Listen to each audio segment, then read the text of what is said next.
तयार झाला आहे आपला ब्रेडचा उपमा। जर तुमच्याकडे ब्रेड शिल्लक राहिला असेल तर फेकून देऊ नका। या पद्धतीनं उपमा बनवा, खूप छान लागतो। लहान मोठे सगळे आवडीने खाणार। नक्की बनवा। आवडल्यास लाईक, कमेंट आणि सबस्क्राईब करा फ्रेंड्स। गुड मॉर्निंग फ्रेंड्स, आज आपण बनवूया ब्रेडचा उपमा। ब्रेडचा उपमा बनवण्यासाठी इकडे मी ब्रेडच्या 6 स्लाइस घेतलेले आहेत। अर्धा टोमॅटो आहे, एक कांदा मी कापून घेतलेला आहे, अर्धी वाटी शेंगदाणे आहेत, 2 हिरव्या मिरच्या आहेत, कढीपत्ता आहे। आणखीन आपल्याला फोडणीसाठी तेल लागेल, जिरं, मोहरी, हिंग, साखर लागेल आणि चवीसाठी मीठ लागणार आहे। तर आता आपण बनवायला सुरुवात करूया। इकडे सगळ्यात पहिल्यांदा आपण ब्रेड असा बारीक हाताने करून घेऊया।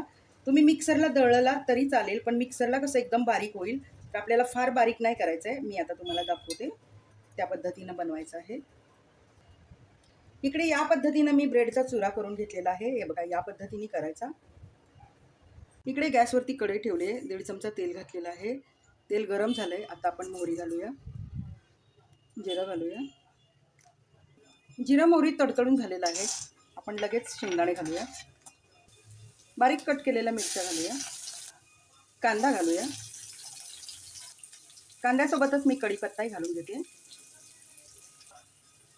कांदा आपण गुलाबी कलरवरती छान असा तळून घेऊया।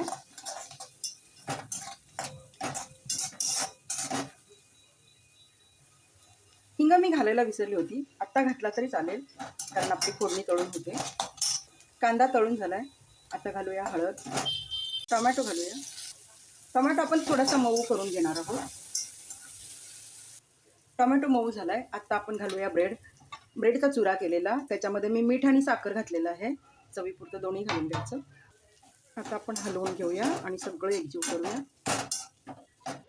अगदी छोटा चमचा आपण पाणी घालणार आहोत, त्यामुळे काय होईल, आपला ब्रेड कोरडा असतो ना, तो थोडासा मऊ होईल आणि खाताना घशातनं आपल्याला त्रास होणार नाही। झाकण ठेवून एक वाफ काढूया।